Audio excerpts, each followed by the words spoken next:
Welcome everyone to an episode of Outside the Panels.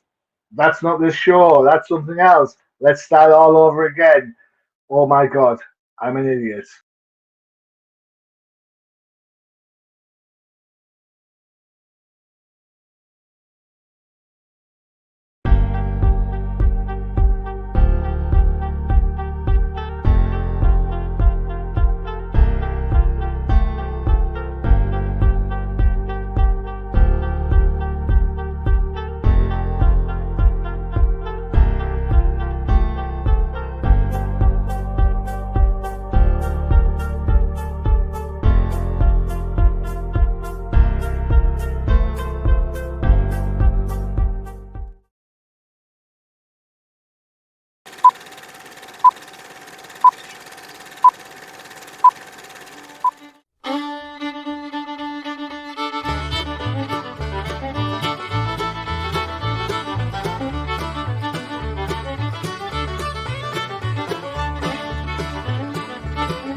Welcome everyone to an episode of the Ol'Timers Comic Book Show, where the hosts aren't old, but the comics most certainly are. Returning in loud fashion after last pod's Jeopardy win. Fix that, tell you. It is the Professor. Hey, Johnny! What's going on? Nothing got preseason, baby. NFL preseason is here. Yes! Yeah. A bunch of no names that aren't going to make the starting squad are currently bloodying themselves for the sake of football. Oh, yeah. And The tryhards. The tryhards. And of course, it wouldn't be a Crusade without a Crusader. Hey. Greetings. I know I'm trying a new sound system. I hope that sounds okay to you guys. What?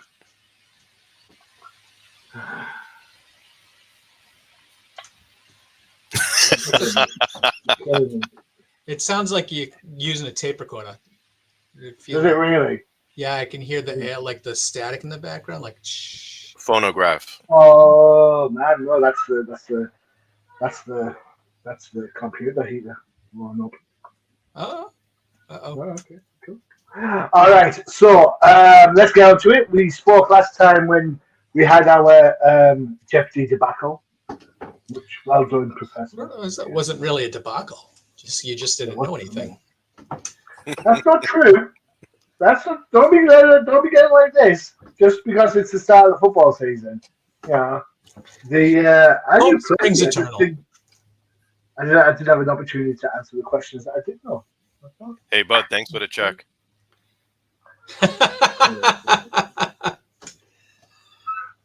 What a bunch! What a pair of.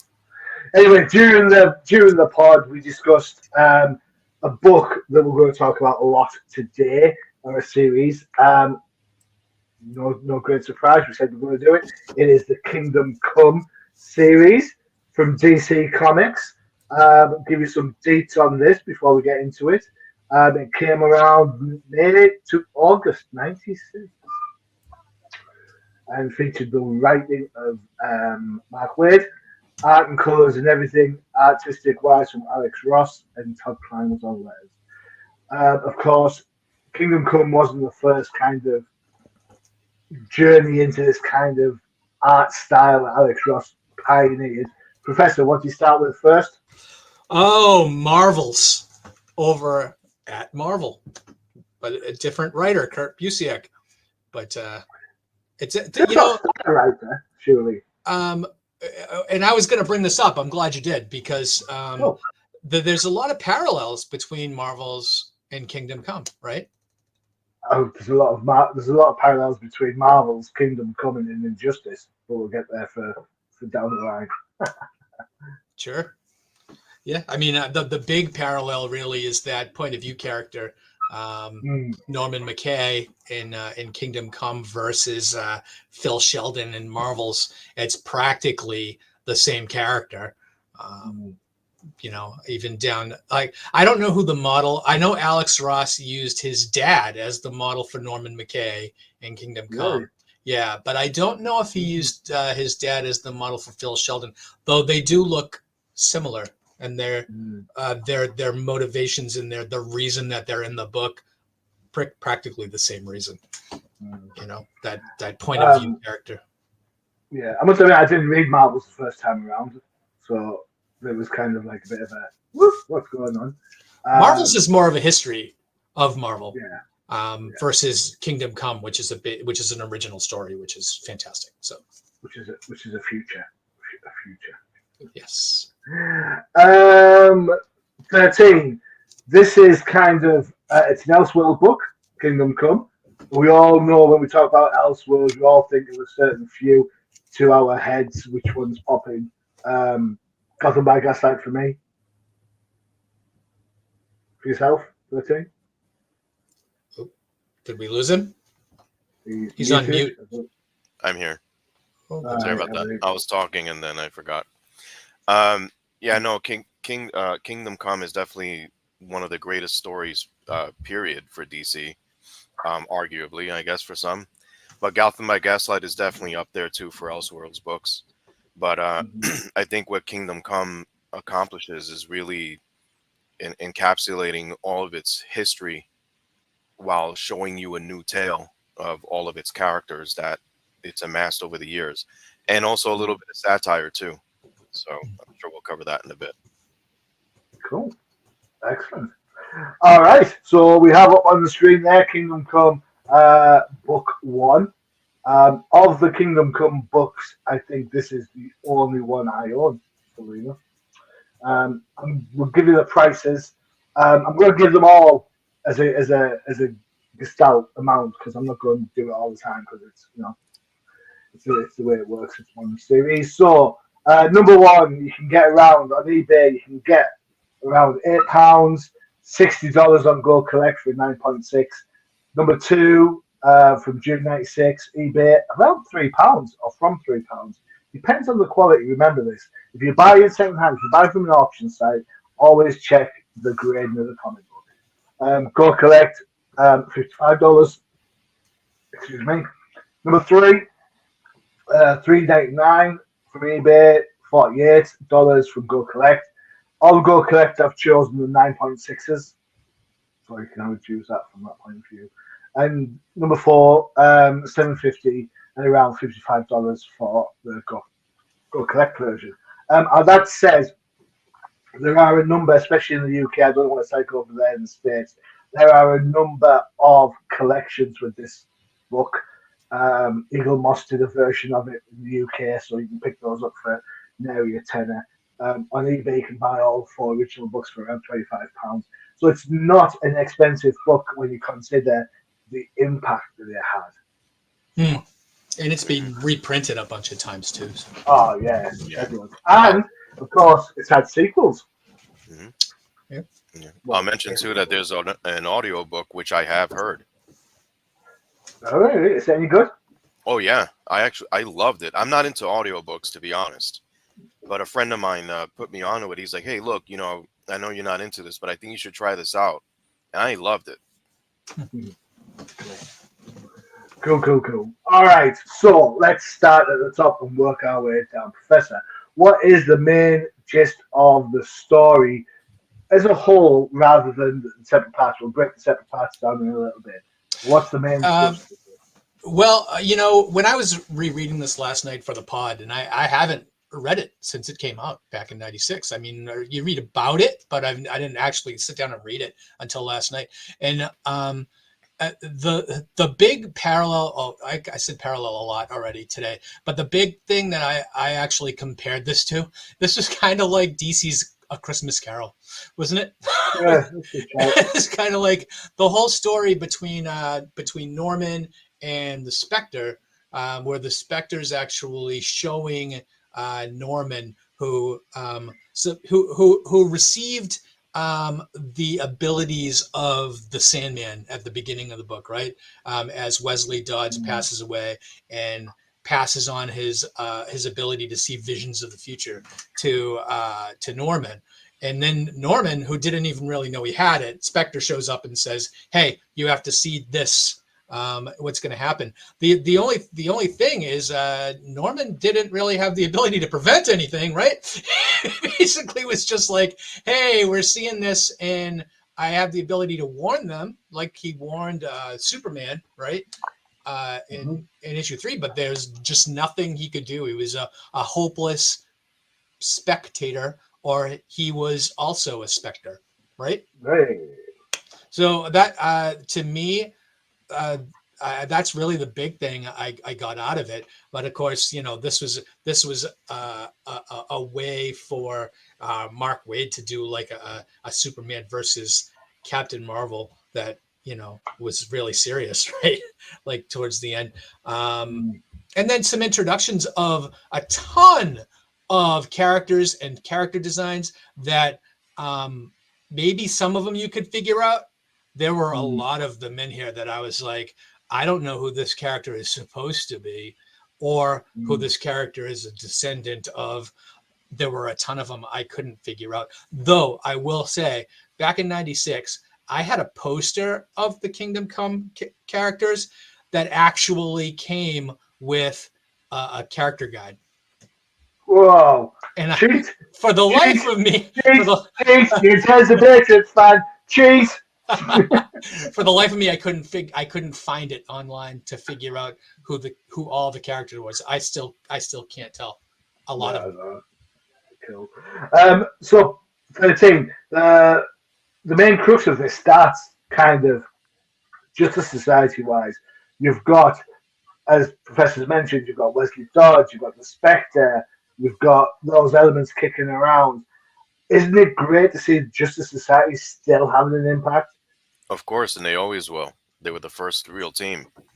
So I guess what the beauty of issue 1, right? As I say all the time, you have to establish that foundation for your story. And the foundation itself is the DC universe, right? So you have to look at it from a macro perspective, not just from the lens of one person, although it'll be better later on and we'll understand more as to why, but it's really a bigger picture. You have a lot of symbolism going on here from a religious perspective, from a political perspective, from a moral perspective, from a humanity perspective, from a heroic perspective. There's so many different things, and very quickly you're brought into a brand new world with some things that are going to be familiar, and as you guys were just saying, with things that you've never seen before. And this is the beauty of Elseworlds, and this is what Mark Waid and Alex Ross quickly established when the first pages of this issue. You're wondering what is going on, and you're trying to look for something that's familiar. And right away, you meet a guy here, a normal guy, and we'll know his role later on. But in just strolling down the street and walking into a planet Krypton, which I think is kind of messed up, by the way, that it was portrayed as an exploding planet, but just throwing that out there. Not that any Kryptonians are around to see it, but you walk in and you start looking at things. The old DC logo, the Adam West 60s Batman uniform, the Silver Age version of Heroes, and some that we may even be familiar with. Here we see Fire in there. We all know her from her days in the Justice League. So, but then as you get through the story, you're starting to see how much of a dystopian world this is, with heroes we have no idea who they are, can possibly name, but the designs are cool. The look is cool. The realism is there. So that's the beauty of Alex Ross, and to me, that's what makes him a legend. I'm certainly glad he's a comic book fan, because we've been blessed to see his art, and we really are. When you come to think of it, and if anyone argues with that, then you throw this series at them and see what they think afterwards. But as far as the heroes and the villains are concerned, you can't even discern who's who anymore. No pun intended. But I think that's supposed to be the plot. The plot, isn't it? The fact that there's no guidance to this crazy world. It's just a bunch of characters with superpowers just letting off steam. And that is done on purpose, because if we remember, because we lived it, we were collecting in the 90s, and the 80s, and then the 90s came. The stories were getting much more darker and grim, with new characters popping up all over the place. Some you don't even know, you just would see occasionally, and you're like, I don't want to get that book. But this was kind of an ode to that, to say like, man, you know, things have gotten so dark and gritty, and there's so many freaking characters that we can't even keep up with anymore. It's total symbolism to the 90s, among other things, like I said, with other ages of DC. And I think issue 1 firmly establishes that this world has gotten to a place where there's no difference between hero or villain anymore. They're just out there battling their own, while humans are just the spectators, and they're, and also unfortunately victims in many cases. So you got politics involved, like I said, religion. Yeah, you have the Spectre in here, who's been around for decades, and he's coming here as an omen to kind of say, well, I'm a spectator and I'm dragging this guy with me, so we're going to see what happened. But how did we get here? And you're going to see that the Justice League basically abandoned humanity because it just took a very dark turn.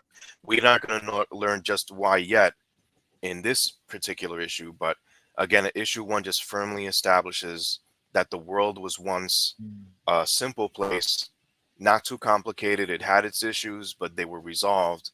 The Justice League was there to help, but things got out of control, and the Justice League stepped to the side. Is it a fair assessment to say that the Justice League stepped to the side, or is it a fairer assessment to say that one particular person stepped aside and that fractured the league? Of course, yeah, Superman, and Yeah. and DC had, you know, he was the first hero that started everything in motion, and that's still true whether it's in comic books or in reality. You know, DC without Superman is just, it wouldn't make any sense, and you're seeing it here in your face, depicted in written form, that a world without Superman is really not much of a world at all. Cool. Right, so we have the Spectre rocking up the first issue. Here he goes, having a chat with good old Norm, and it's like, obviously, it's like Revelations all over again, isn't it? Really. Can I say something about this particular page? You most certainly can. And I'm sure we're going to be just drooling over Alex Ross's art this entire hour, but to have the Spectre emit radiance to the point where you're looking at Norman and he's looking up like he's seeing God. You know, I love especially that second panel where it's like watching Jesus touch someone in the Bible or something, you know, and that really is kind of the effect Alex Ross's artwork had on me. You know, first being exposed to Alex Ross in Marvels, and then again here in Kingdom Come, and this was before any of us really kind of knew what Alex Ross was all about. He's been all over the industry for the last 30 years. He is America's Norman Rockwell of comic books, and I don't say that lightly. 13, if you live in Massachusetts now, if you've ever been to the Norman Rockwell Museum that's in the western part of the state and seen a lot of Norman Rockwell's original artwork, he is like the Americana. He's our most famous artist. I would say, and having Alex Ross, you being able to give that the comic book industry and this mythos such reality, and kind of bring it to us in a way where he could present it and say, you know, this is real. This is the most real depiction of superheroes that you'll ever see, or up to this point that we have seen. Sure, so, and not just that, but also a respect to the history, yes, and littered with homages and Easter eggs as well. I mean, as far as like the respect to the history with certain designs and whatnot of uniforms or redesigns, careful to incorporate the core designs of some of these characters and the looks of some of these. Like, you're going to see Christopher Reeve Superman all over the place. And I'm cool with that, because we've seen Christopher Reeve on the screen. That was real. And now he's trying to bring that sense of realism into comics. So I always appreciate that. And not just Christopher Reeves. I see George Reeves in there too. Correct. A lot. He kind of meshes the two, and to me, you can see bits of Linda Carter and Wonder Woman, and you can definitely see certain panels where Batman looks like Adam West. And even the machine, the bat bots or whatever they're called, has the Batman the Animated Series look to it. Yeah, that golden age type Batmobile. Yeah, it's just fantastic everywhere you look. So it's an impressive artwork for sure. My question would be this: does the art outshine the story? And the reason why I asked this is I reread this earlier today, and issue 1, fantastic. Issue 2, I was getting a little bit like, why am I still fast forwarding and jumping across? I don't why. And then by the third one, I was kind of like, yeah, I've seen this trick before, and it boils down to a Batman Superman story. And I think to myself, it's a great story. It's one of the best versions of this story. But is it the art that blows us away over the story?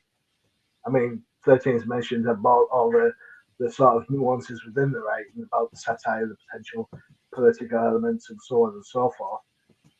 But really, is Magog any better than any other bad guy that Superman's come across? Is he any different? I think the art far outshadows the story. In this.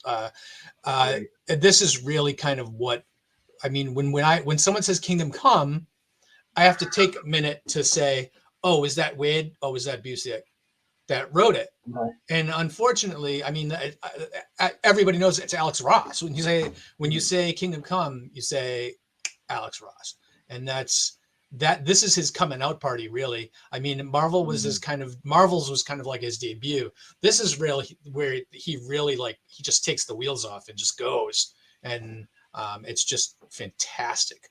I mean, I have more to say about the story, because I do think the story's been seen before with, whether it's Watchmen, whether it's Squadron Supreme, this idea of the failed heroes, or the heroes that have failed us, and then tried to kind of have a storytelling around that. We've all seen that before, and in some cases done better, but the art definitely not. Yeah. Do you agree, 13? As I always say, remember the era that these books came out in. In the 90s, what was prevalent? Darkness falls across the anti-hero. The anti-hero, but then also the art was over most scripts, if not all. Yes. Cool. Fair enough. That's a fair point as well, actually. That is a fair point. Kingdom Come clearly stands out from the crowd when it comes to the actual, I suppose, the grandiose element that Waid was writing. So that's a good thing. And the fact that we all know Mark Waid's favourite character is Superman. So he's going to take that lead. He's going to take that lead and deal with that. And I've got to be honest, the bit where you see Superman rock up for the first time, that's Superman, right? That's Superman. Oh yeah. Yeah. Yep. That's the most dramatic picture in that first issue. Yeah, for sure. So many of these panels, I'm like, I would hang that in my wall if I had a poster. Yeah. If I had a frame it, put it on the wall. Yeah, Superman Returns, not to do with anything to do with the god awful movie. I actually didn't mind that movie. I'm not gonna lie. I thought it was all right. That leads us straight to the second issue. Of course, what happens if you've got Superman? Who have you got to have in the second issue? Spectre. Batman. Batman. There we go. I swear to God, 13. You just being all sorts of shades of cranky there, or is it just me? Huh? Because he's not kicking our ass. Sorry, he's not kicking my ass at Jeopardy. Yeah, the Giants won, so I should be happy, right? A preseason game. Dolphins won. How did the Patriots do? They won as well, and then Yeah. they beat the Panthers so bad they skidded off the runway on their way home. I think Tom Brady sabotaged the plane, but that's what I heard. I heard he deflated the wheels. I wouldn't be surprised of that.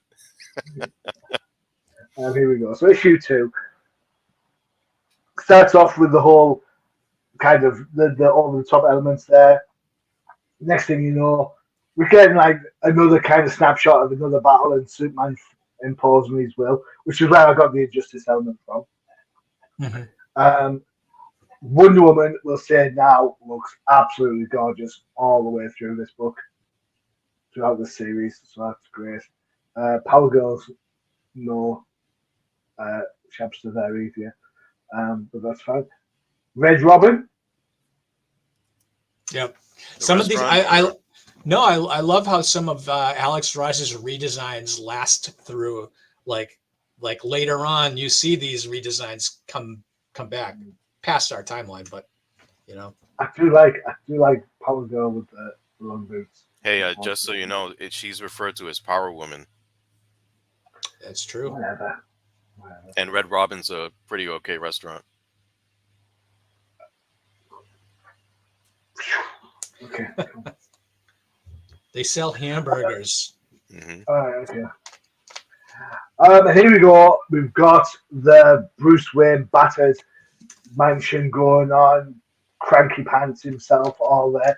This book is so seminal that when the Arrowverse did their version of the Crisis storyline, Kevin Conroy was on screen as Cranky Bruce Wayne in his power suit.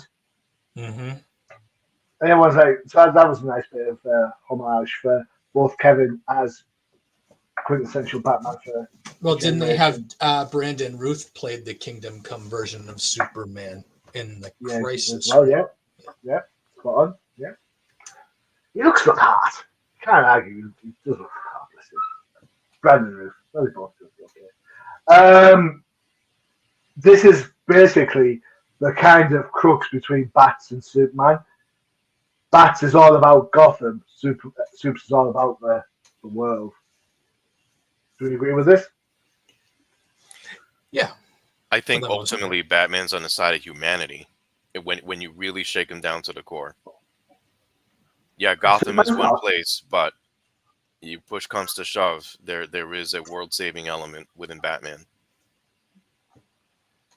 And you don't think Superman's not about humanity? I think he's about all, and that's what throughout the series is not just about regular people. It's also about the metahumans that are out of control. He still cares for everyone. Yeah, Batman at the end of the day, if you were to look at a gauge, the meter seems to swing a little bit more towards humanity than superpowered people.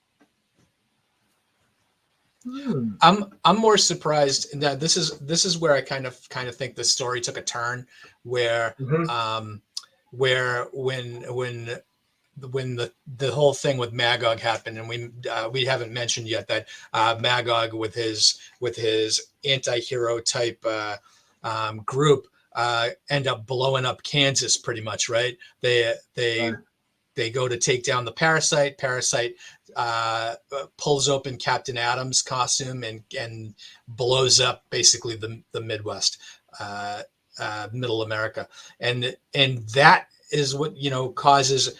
Well, it's not the whole reason. Magog kind of forced the Justice League to kind of go into their holes, right? And so the Justice League's not around when this happens.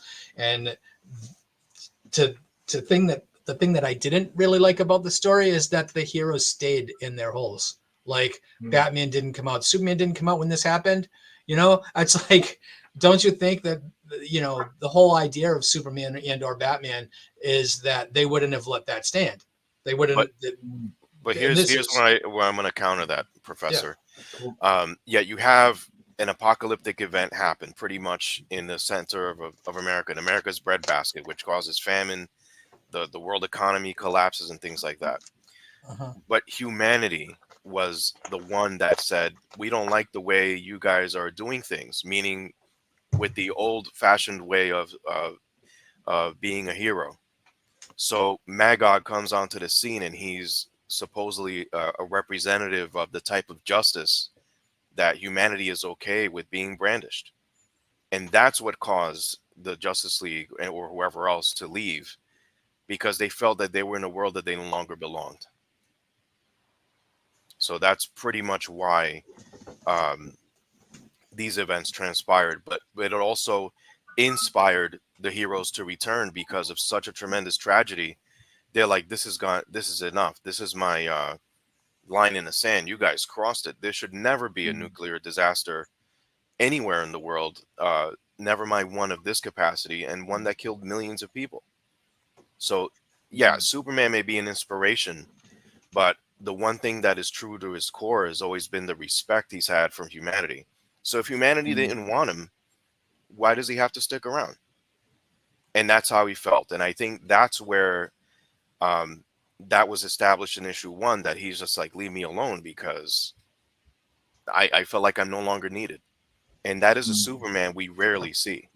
But you're seeing it here in a dystopian future, like I said, where the heroes are out of control. So that's what I want to say. Cool. Well said. Perfecto. Before we take a quick break for one of our other shows and look at the rest of this book as well as issues 3 and 4, big shout out to 13's least favorite character in the world, Vandal Savage. Randall Savage. Yeah. The kingdom can't come soon enough for him. Oh, bless your cotton wheels. Okay, because my page, I was like, what? Why? How? What's this all about? Cool. So yeah, you get to see more shenanigans going on. We now get to see the other superheroes groups. You've got Batman's groups going on.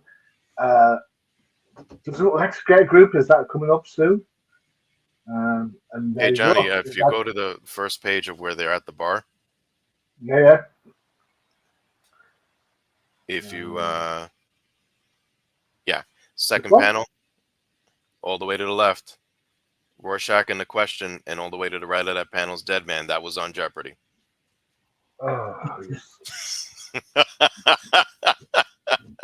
There's your receipt, live on air. A skeletal character. Great. Time for a break now for one of our other shows. Whilst, I don't know, something or other. Let's see. Who have we got? You know what? We'll do this one. We're talking about Crisis. We're talking about the different things that go on in the DC universe. Time for a Crisis in the Toyverse. Check it out.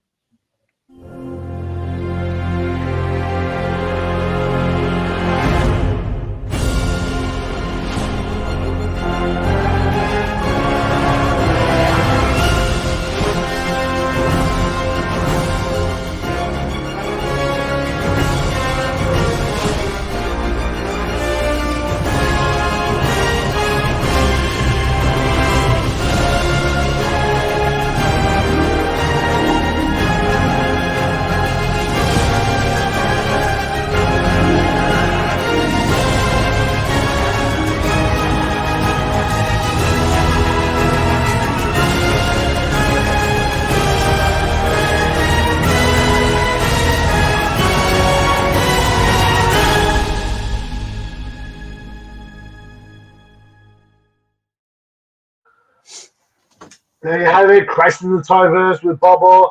Keep up to date with all the figures going around, including all the McFarlane stuff, as well as all the others. Sorry if there was glitches in the video playback. I don't know what's the temperature in the UK. It's probably just having a glitch with the whole Tinterweb. But next up is book 3, and finally we get some fishnets. Woo woo! Hey, I'm a creature of habit. That's all I'm saying. Yeah, that's fine. Hey Johnny, if I could just mention 2 seconds that in issue 2, yeah. I think it goes should be mentioned, is that Magog killed Joker, which kind of sparked a lot of the turmoil with Superman. So if you think about it, for years, the Joker killing so many people and He's just basically being put back in prison. We've heard this before, right? Has justice really been served with someone like the Joker running around and shades of injustice years later, right? But in here, Yep. you're going to see him being obliterated by Magog, and then Superman basically going with him to court, and the court acquitting Magog. And that's what's kind of sparks the public into saying, look, you know, we like what Magog's doing. He should have done this a long time ago. So I think it bears mentioning what happened in issue 2. Good call. Well done. Yep. Good call. Good call. Keep me straight. Okay, so seven thunders uttered their voices.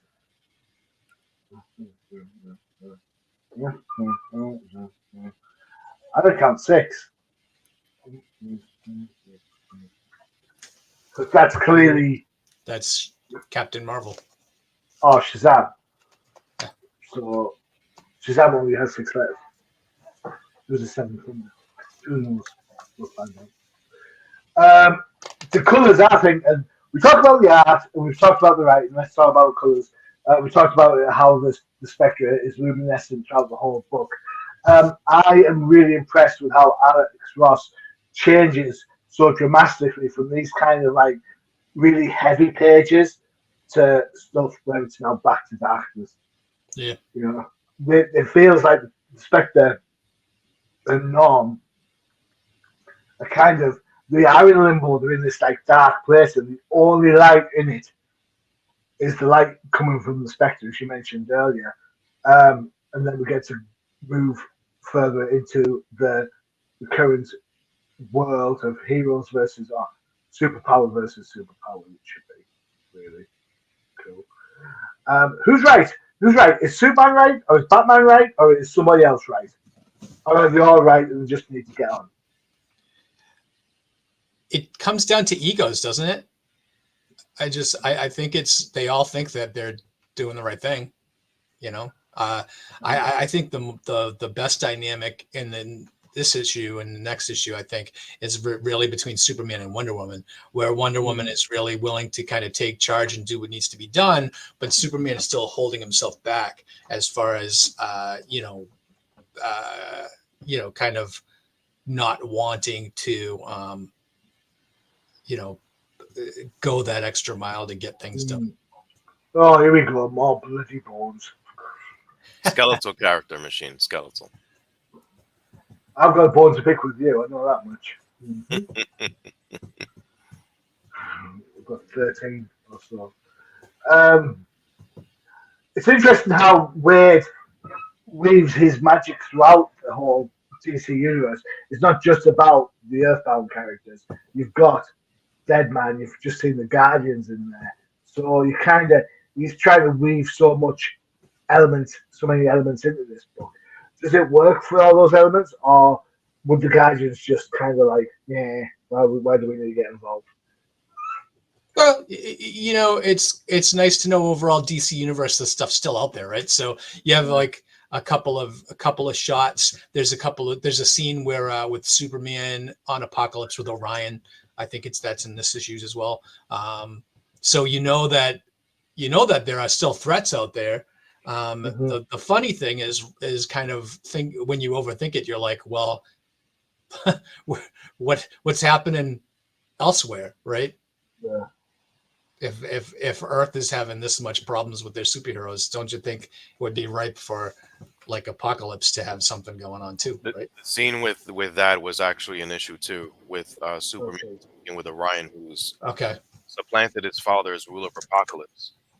And the thing with Superman, right, at his core, he's about truth and justice. Now the problem is, and the debate that many people have to this day about this book, are the many factions that arise because of the circumstances and the situation the world is in. So they're all going to think that they're on the right side or the just cause. Others just don't care. And I think that's the problem, because even those that don't care are dragged into this mess. But you have a faction for humans. You have a faction for, as Johnny said, otherworldly characters or cosmic characters. Superman ventures to Apocalypse. Orion was willing to open the doors uh, for prisoners to be housed there. Prisoners, why? Because Superman inspires the League to come back and restore order. And if they're not going to be put in order, they're going to be put somewhere to get re-educated. That doesn't mean any more about good or bad. That means if you're not in line with peace or using your powers in a way that we deem fit, you're out. So obviously, Superman is not going to go into in league with Orion to Apocalypse. That's almost too severe of a place to be building a prison. Although I like the idea of it in a future story, but so instead they build a gulag in homaging the old Legion of Doom headquarters from the cartoons. Mm-hmm. A superhuman prison in the middle of a nuclear destroyed zone in Kansas. So nothing else is going on there. So why not build a prison? But what I like about this is how they pluck to be the warden. I love the fact that it's going to be Scott-Free or Mr. Miracle because the guy knows every type of escape route ever designed. So no one's going to get out of a prison that he built. I like how they use the strength of a lot of these characters, even for some of the ones we don't know. They're fighting amongst themselves because that question that you guys raise of good or evil, why are they fighting amongst themselves? Because they all have different beliefs. Some of them really think that they shouldn't be there because they did their brand of justice, even if it meant killing a criminal, while others really are criminals and they're wondering, what did I do? I just got thrown in here all of a sudden. So Superman is trying to contain things. The cosmic entities that Johnny brings up almost don't want to get involved because Earth is nothing compared to the rest of the cosmos. Superman continues to question himself. Every decision he's making so far has been turning into the wrong thing. Wonder Woman is almost like, yeah, I want peace, but I don't have a problem with going through war first. Mentality. Fight for it. That's the thing. Yeah, That's she's the, almost that's the she's line. correct. And you see something that wouldn't be the last time we'll ever see, whether it's in this story or in animation or whatever. But Superman actually, Batman actually shaking hands with Lex Luthor in partnership. So that's there's a lot of things going on in this book, but I look at this issue 3 as the factions are establishing themselves, and if you really pay attention to the words, you can't kind of look at it as right or wrong. You have to look at it at what each faction stands for, and I think you have a better perspective of what's going on. And then unfortunately, you have Billy Batson in here who has no clue of what's going on, and then he makes his return at the end of the issue, unhinged. That old Dr. Sivana giving Luthor a way to control Billy Batson and using a very powerful weapon in Captain Marvel, or as these days known as Shazam. There's so much going on in this issue 3, but I view this more as this is where the lines are drawn, but the lines are drawn all over the place. So it's truly a big setup for the climax of the story, which would be the next issue. That's another grip. That I was just going to say, I love that panel. It's fantastic. And but it reminds you of the Wiz comics, right? Doesn't it remind you of the old, Fawcett Captain Marvel? Which is exactly who he is. Awesome. Cool. Excellent. So the last book that finally sets us down this path. Although, as I said, it did spawn the sequel in the Justice Society books. Volume 2 starts at issue 9 by Kingdom Come. Is, I believe, what it's called. I know that's right because I looked it up earlier. A great cover coming up, I think. There we go. You just know some bad karma's going on there. Cool soups. I love the choice of red only because of what it symbolizes, something apocalyptic. Yeah. You can go as far as red kryptonite, or is it a devoured Superman, or him feeling defeated, can't or out of control, right? Isn't that what Red Kryptonite does? So Yeah. I look at that as, and then not only that, you can still, even through the art, you can kind of see like the grays on Superman, like he's like how much more does he have to go through? And then of course the black in the Superman symbol itself, Yeah. it's not pure anymore. I love that cover. I really, really love that cover. The book, the whole thing is a very wordy book. I asked a question earlier about how the art overshines the writing. It's not for trying, this one. The book is wordy. There's lots of ideas going on. There's lots of stuff talked about from the various factions and the different kind of ideologies that are applied to the characters in this. But that said, it is super wordy to get through that. Um, it works for that, I suppose. It presents all the cases.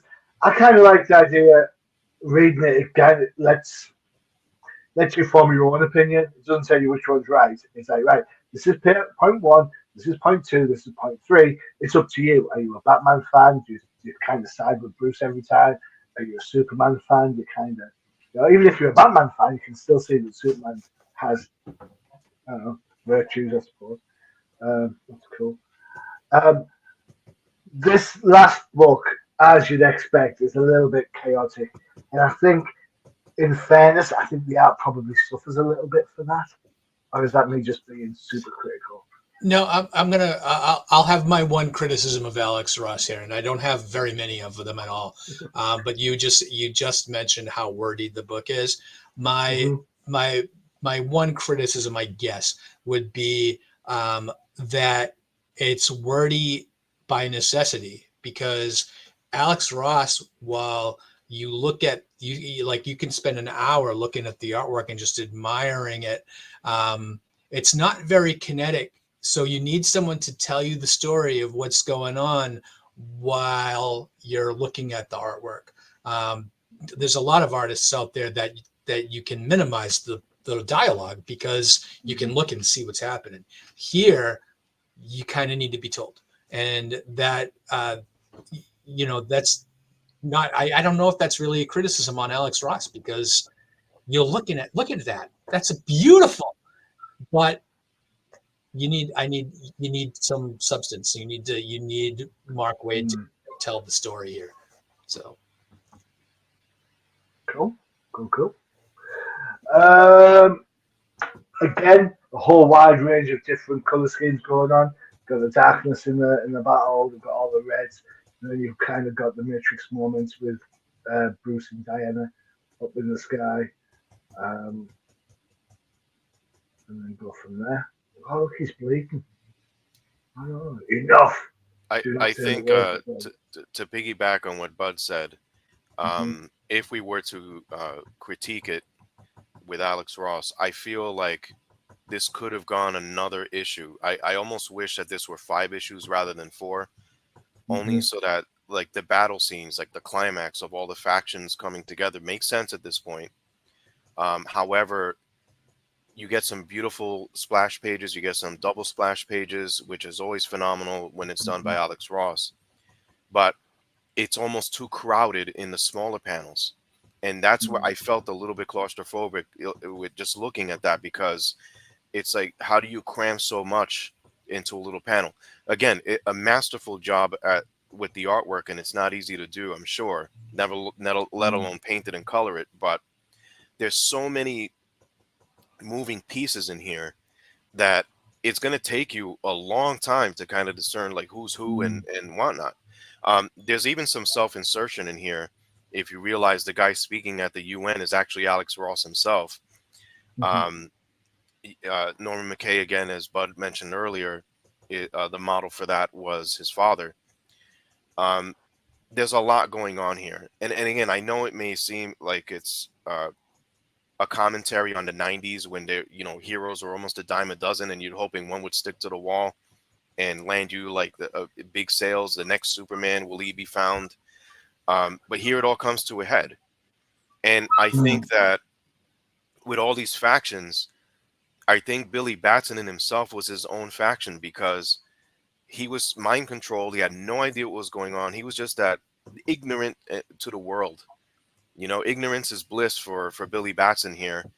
And Superman kind of just jolts him into saying, hey, you know, there's something going on here. Mm. What does Billy stick to? I have to save everyone. Isn't that what he would have done anyways? So Yeah. I think all these other heroes, factions or otherwise, kind of forgot that. But I think that's the message that's being sent here.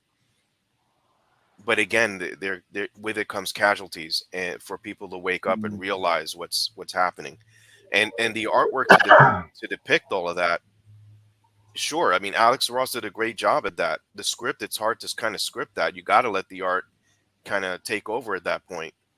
But I still think one of the strongest panels in the entire series comes when Superman is knelt on his knees in the middle of a nuclear disaster with all the metahumans dead. Yep. There's no doubt about it. And from the ashes rises Superman. But now, what kind of Superman are you going to get? This is a Superman in this world, in this Elseworlds tale, that is forever changed. And that's why in future stories, when he makes appearances, and I'm sure we'll cover it at some point on this show, but that's what makes this Superman and the heroes from this world different from the other ones. And I think when you look at this whole series as a whole, the writing, the artwork, the tale it's trying to tell you, this is a tale that's meant to stand the test of time. We can go back and analyze this again a year or two from now, and I guarantee you we'll have something different to say about it because of the artwork. You know, you're going to look at panels here. Like I was just looking at the restaurant scene at the end, and there's a picture of King Tut on the wall from the 60s Batman series. I noticed that. I thought that and I'm like, nice I felt touch. like this is like the first time I saw it. I'm like, oh, you know, so every time I open these pages, there's something new. And just quickly to kind of end it here, at the end with Superman and Wonder Woman kind of being discovered by Batman as both of them expecting a child, doesn't surprise me. Like, and again, this is not the last time we'll ever see a Superman and Wonder Woman pair up. Not true. I'm sorry. No, I agree. It's true. You're right. Yeah. So the Yeah. first and last time. Right. So we, you know, not the last time we'll see this, not the last time that we'll hear. Remember, Batman in this series 2 has a son. Dick Grayson has a son.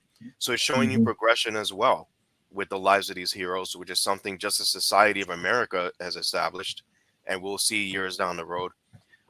This book or this series, so much has been plucked from it. It's almost like an infinite well of ideas that can be plucked from this. That's a good call. That is a good call. And and so just to piggyback, nobody mentioned this before, but the reason Clark and Wonder Woman are together is because Lois was actually a victim of the Joker in issue 2, and you know, that actually lends a more strength to the fact that with Magog killing Joker, you'd think that Superman might have if he killed Lois, right? So it was really interesting noticing that, and I do love this scene at the end here with all the Klotchkis on the walls and everything, and this is the scene where I thought Superman looked the most like Christopher Reeve and Linda Carter and Adam West. There's a couple of panels that I was looking at Batman and just being like, wow, that's Adam West in this scene, and that's Christopher Reeve in that scene, and you know that panel there, that the middle panel of Batman, that's Adam West. So interesting stuff. There you have it, Kingdom Come. You know what? It's been an absolute blast going through that book, through that series. What a pivotal book, and it led to further things. We talked about that Kingdom Come, Injustice Society. Of course, a few years later, Alex Ross would rock up again with a painted book called Justice, at which point the bad guys won. That, for me, artistically, is better than this. But each to their own. Kingdom Come, though, is an absolute classic. We've gone through the prices at the start of the show. It is an affordable book. The reprints, if you just buy reprints to read it, they'll go for your life because there's plenty of them out there. Cool. Anything to add, gentlemen, before we depart for shores? I have something to add. Sure. And I'm sure you guys probably know this, but there is a Kingdom Come documentary that is coming to Netflix this fall. So, Wow. and it's going to be a backstory of how Waid and Ross got that book made. So there's going to be a Cool. ton of rare art. I'm sure some behind the scenes stuff. I can't wait to see it. It's coming this same fall here. to Netflix.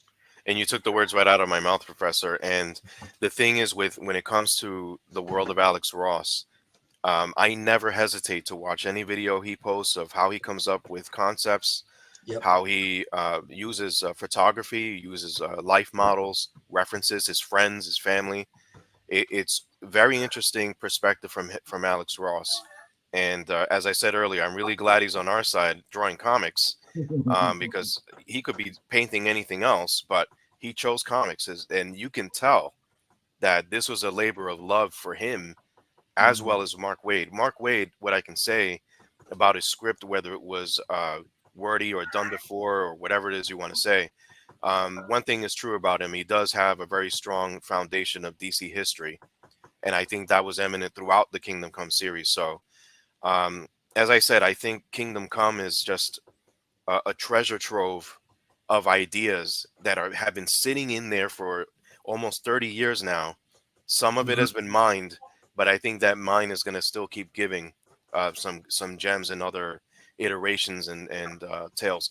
And lastly, what I'll say is that's one of the beauties, and I guess a curse, of the multiverse, right? Where you can go on forever with telling all different kinds of versions of stories, but this is definitely one of the ones on the top. The multiverse spoiled Elseworlds for me. I thought Elseworlds as a concept, like these one-off stories based on alternative versions, was great. And then some numpty decided to I'll tell you what, let's make a whole series about it. You're like, oh, great. Oh. Yeah. When All right. Earth designation started getting high numbers, we knew we were in trouble. Yeah. I was used to 3 Earths. I'm like, that's it, stop. Yeah. After that, it was all hell broke loose. Funny enough, that was the knock. I went to work the last week and someone said, I've seen the Wolverine movie. And I was like, yeah, I have. And said, oh, is that any good? I was like, well, I like the Wolverine bits. Because I did like the Wolverine bits. And so, this person goes, I didn't mind. I liked it all, apart from the fact, more bloody multiverse. I'm sick of the multiverse. I'm like, yeah, no. Been a comic book fan, we've had it for years. All right, there you go. Four down for a change. There you go, interesting. It's been an absolute blast getting back on the show, back in the book trail, doing all the research. We will be back in a fortnight with some more gems to talk about. Let us know which way you prefer. Do you prefer the random books that we kind of go with from a theme, or do you prefer us to look at something in its entirety? I think there's some validity to both methods, to be honest. It depends on what we're talking about. Other than that, all that's left for me to say is thank you, Professor. Thank you, Johnny. It's a pleasure as always. And 13th Crusader, may your crankiness continue. Why, thank you, Machine. Those are the kindest words you've ever told me. Yeah, whatever. Don't forget to check out UCPen for all your favourite shows. They are going through a bit of a flux at the moment. And I said flux, it's not a swear word. I am British, I can say that. So just keep a look on the network and see what's coming your way down the line. Excellent. So I guess all that's left for me to say, as always, I've been your host, Johnny Machine Hughes. Adios.